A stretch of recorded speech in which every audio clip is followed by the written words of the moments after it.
Technically अगर देखें तो वहां पर मिलिट्री और पॉलिटिशियन दोनों पासिंग द पिलो कर रहे हैं, ना पूरी तरीके से एतराफ़ कर रहे हैं ना इनकार कर रहे हैं, और यही कन्फ्यूजन उनके लोगों की है जिनको उन्होंने डोपामीन हाई किया है अगेंस्ट पाकिस्तान। मैं ज़रा ये समझ रहा था, ये जो CDS ने जन साहब बात की है, एक्सेप्टेंस है उनकी कि 2 दिन तक इंडियन एयरफोर्स को ग्राउंड कर दिया गया, टेक्निकली तो फिर वो बेअसर हो गई। क्या इंडियन आर्मी जो थी, फोर्सेस जो थी, वो प्रिपेयर नहीं थी? उन्होंने पाकिस्तान की जो कैपेबिलिटी है, जो कैपेसिटी है, उनसे उनकी जजमेंट गलत हो गई है, कैलकुलेट नहीं कर सके वो? I don't agree. वजह उसकी आदिल क्या है? हम भी फौज में रहे हैं, कॉन्टिन्यूसली एवरी मोमेंट हम एनिमी के कैपेसिटी कैपेबिलिटी के मुताबिक अपनी चीजें चेंज करते रहते हैं, अपने आप को इवॉल्व करते रहते हैं, डॉक्ट्रिन्स चेंज करते हैं, कैपेबिलिटीज चेंज करते हैं, कैपेसिटीज चेंज करते हैं। और अगर उतनी कैपेबिलिटी ना भी हो तो फिर अदर मीन से या दूसरे तरीकों से उसका रिस्पॉन्स ढूंढते हैं जी। You can't be strong all the time everywhere, लेकिन आपने दूसरा कोई ना कोई अल्टरनेटिव रिस्पॉन्स, और मिलिट्री में ऑप्शंस बना के आप रखे होते हैं। आप you make go for the contingency planning कीजिए, ABCDE 3-4 प्लान्स मौजूद होते हैं।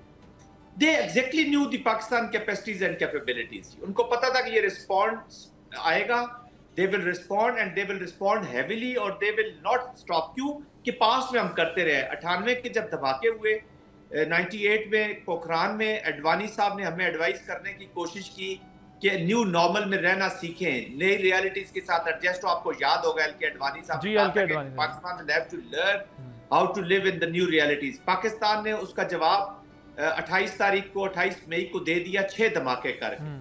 आपने पुलवामा में कोशिश की, पाकिस्तान ने जवाब दिया, आपका जहाज गिरा के, आपके 2 जहाज तबाह करके, एक हेलीकॉप्टर आपने खुद ही मार लिया और आपका एक कैप्चर करके पायलट।